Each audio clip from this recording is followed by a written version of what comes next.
Today, as the final message of our Save to Serve, we are going to talk about how freedom is found in serving.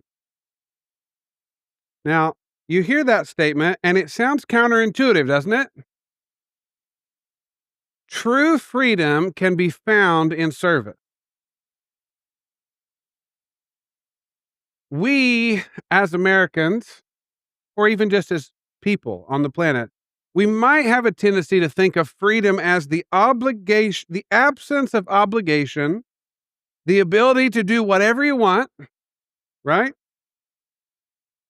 Today, we're going to explore a radical and liberating truth that the deepest and most profound freedom that a human can strive for is not found in the relentless pursuit of the American dream or success by the measure of the world.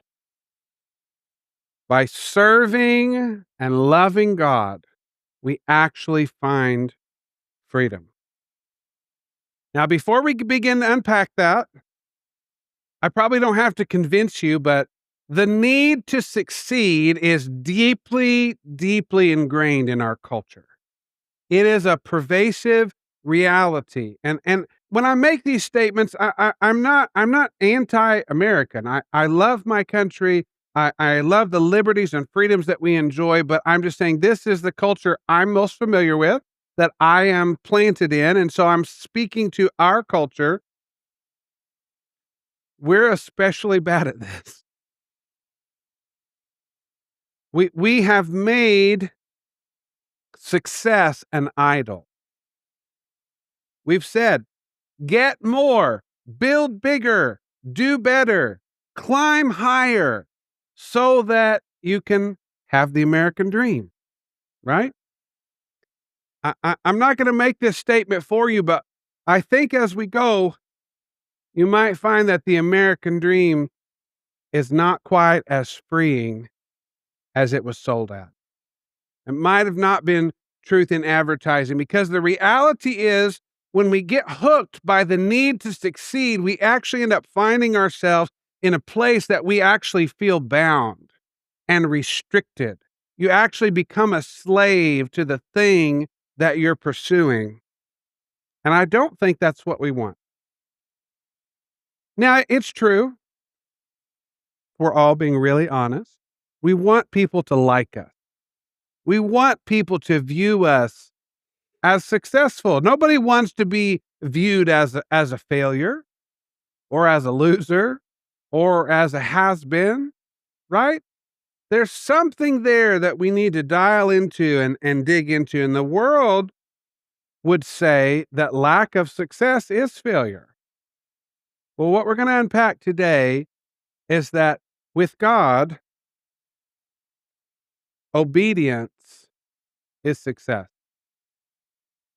See, God has a system where we find true freedom in serving. As we obey God, as we pursue Him, it actually doesn't matter what the results are in terms of your responsibility.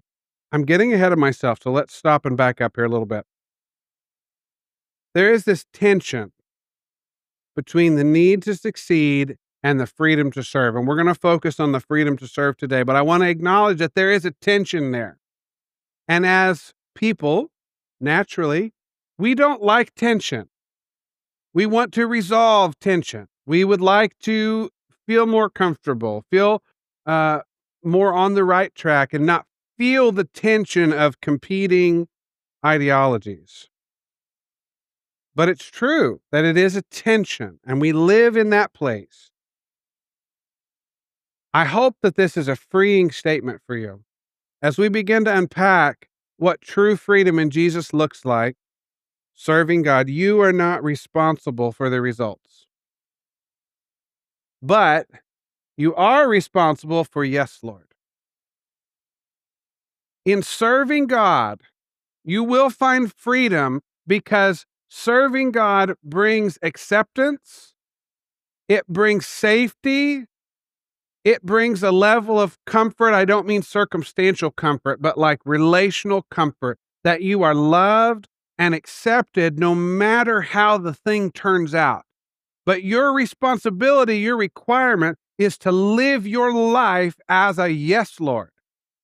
No matter whether you are in the midst of a successful season, a difficult season, a season of loss, or a season of failure, did you know that in some cases it might actually be your assignment to walk through failure? We don't like that. It might actually be the assignment in this moment to walk through failure and let God be God for you and show you what it looks like to be loved and cared for and empowered by His Spirit, even as everything around you seems to be falling apart. Now, I probably can't put that on the cover of a book and sell a bunch of copies, right? Your invitation to be loved by God as you fail in life. But the reality is, we know we sometimes are in that place. We do not go from success to success. Right now, the Bible tells us we go from glory to glory.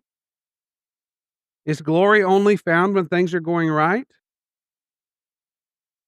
I've actually found that sometimes when the circumstances around me are going the worst, when I'm not performing well, when I'm not measuring up, sometimes God's tender presence is actually even more real. Now, that's not an invitation to say, well, you just need to fail more so He's close. He can actually be just as close when you succeed. As a matter of fact, the way God designed us as His kids, as His people, is that both the reality of victory and defeat are designed to push you closer to Him. That when we get a hold of that truth, that's how the enemy loses. Because the enemy, and unfortunately, he's sometimes right, that if he can just get us distracted with the places where we're coming up short, where we don't feel like we're performing well, and if he can convince us that that is removing us from God, then he's got us cornered. But when we begin to realize God is an unchangeable force of love that is not basing his love towards you on your performance. Whatever, we all have different spheres of influence and are in different places in our life. God's loving care towards you is not dependent on your performance. All right, let's look at a couple examples, right? Because the Bible is actually full of people who failed and still served God. God doesn't require success as a requirement for serving Him. We're not going to go read all these because it would be too much to unpack, but here's some names you might have heard of if you're familiar with the biblical stories. King David had some pretty big failures, right? You can look those up if you want to jot those down and read them later. Peter denying that he knew Jesus, like that's not probably, if that came up on a performance review, it's like probably not what we were going for. Saul, he had some trouble. Judas Iscariot sells Jesus out for 30 pieces like these. But yet, if we look at a couple other texts, and I'm going to piece this together here in a second. These people were not prevented from serving God. They were not excluded from his love. And I know this might seem like an odd place to go, but I felt this really strongly as I prepared. The Lord cares deeply when his loved ones die. Now, what does that mean? That means these people that he loved, these were his servants.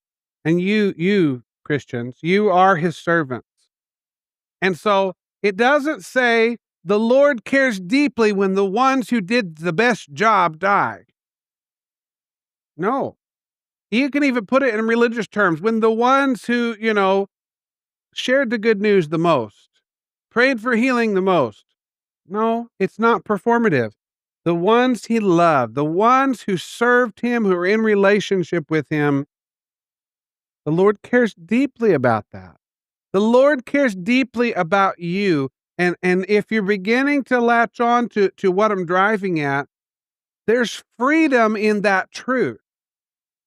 If you begin to realize that your performance is not the determining factor of your relationship with Jesus, you actually get free from performance, which coincidentally in turn often means we actually perform better from a place of freedom, from a place of acceptance.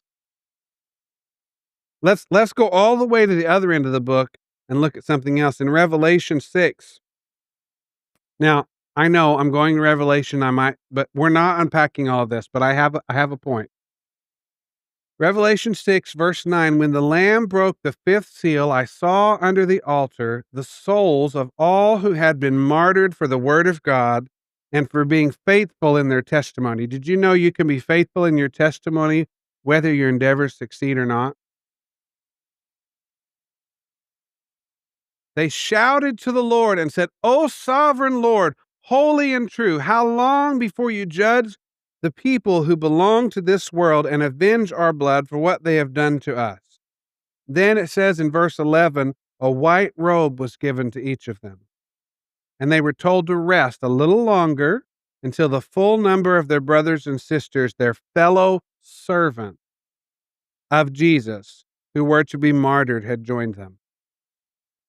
You see, now we don't like to think about this because we live in the land of the free and the home of the brave, and we don't see religious persecution to the degree that we do in other places around the globe.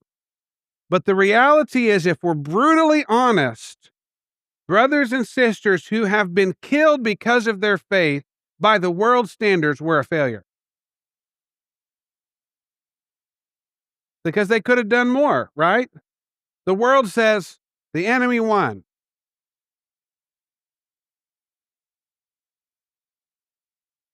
It says they got a white robe. They got acceptance. They were faithful in their testimony, even though it didn't look like success.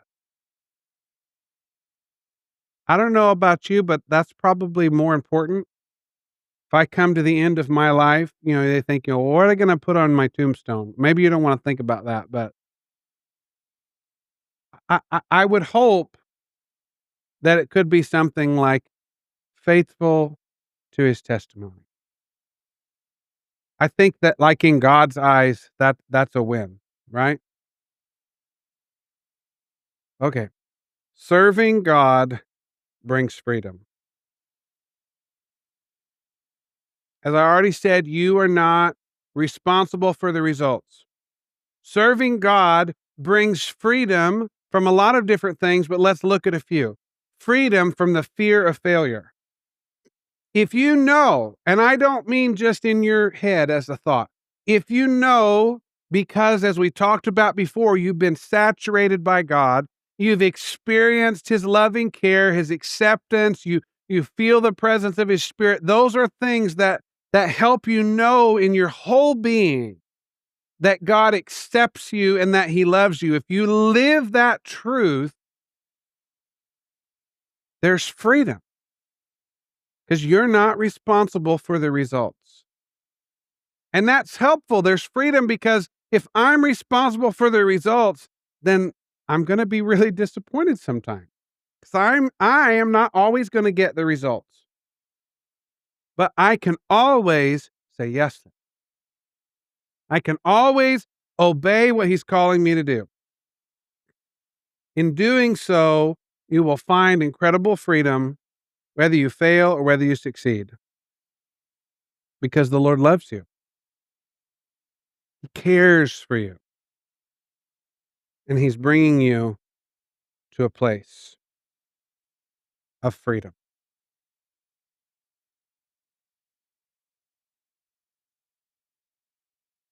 One more scripture real quick. This is in Proverbs 29. This is part of that fear of failure. It says, fearing people is a dangerous trap, but trusting the Lord means safety. What the Bible calls the fear of man or fearing people is one of the biggest robbers of joy that runs rampant through the church. Because we can so easily get more concerned about what other people think instead of what he thinks. If we can learn to live our yes towards God, not be afraid of people, and sometimes it's not just people's thoughts, it's what are they gonna do? I mean, some of you are thinking of things now. Man or humanity cannot do to you what God can can do for you. I didn't say that clearly. There's nothing that humans can do to you that gets anywhere near exceeding God's ability. God will bring safety in his presence. Now, safety doesn't mean, all right, all my circumstances are like smooth waters now. Everything's easy, clear sailing. No, it means the foundation of your faith is in an unshakable identity in God's loving care, and that can't be changed. We want to be those kind of people. We want to be people who freely choose to serve God. Now, you could also take this and kind of twist it and well, what does that mean? Well, we could unpack it to a certain degree, but the basic premise is back to that idea of just living, yes, Lord, right?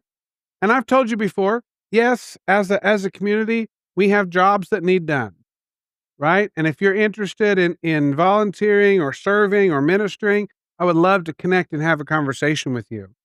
But the basic premise is, yes, Lord.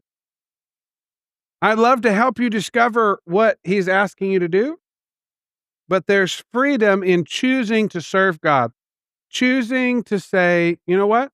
I might look a little weird. I might be a little uncomfortable, but I'm willing to say, yes, Lord. I can't probably really convince you, but I can invite you to come and see, to try it, and find the freedom that comes by stepping out on the ledge. I'm not gonna step off the edge like I do sometimes, but stepping out on the limb, trusting God. One quick practical example. Many of you have an occasional nudge or a feeling to talk to someone that you don't normally talk to, maybe that you don't know. And you might think, pause. Okay, God, feel like you want me to go talk to that person, but what am I supposed to say? And sometimes he will answer that. Sometimes he will say, just go, kid. Just go. And you know what I have found is sometimes in that act of obedience, as I go and open my mouth, all of a sudden I have something, right? That's the freedom. That's the getting away. Because here's the truth. And I do this with people all the time. And I would encourage you to do this. If you're talking with someone and maybe you have an impression or a thought or a word or a picture, tell them it's okay if I'm wrong. Be brutally honest. Because I'm still learning how to hear and practice what I believe. But be willing to fail. You know, I may have said this before, but one of the pastors I was on staff with during my time in Champaign used to say to us all the time, if you are not regularly failing, you are not trying often enough. Now that was challenging to me because I want to get it right. You know, I want to nail it every time. But the reality is, if we're not failing at least some of the time, then we're probably not trying often enough. And that's what we want to be about. We want to choose to serve God. We want to choose to listen for the small, gentle voice of his spirit, to say yes to him and then to partner with him in whatever that looks like. Whether that's paying for the drink behind you in the drive-through line, or whether that's stopping and offering prayer to the cashier that just you can just tell she's having a hard time. Whether that's pulling off to the side of the road. I'm not suggesting you pick up hitchhikers, but like I think it's usually okay in most situations with discernment to stop and have a conversation, you know? And maybe you don't have what they're asking for, but I love that verse. We talked about it a couple weeks ago. Silver and gold, I don't have, like, I may not have a dollar to give you, but I'll give you what I do have. Can I pray for you right now? And sometimes just the act of stopping and having a conversation, putting a hand on a shoulder, communicates more than giving somebody the thing they've asked for.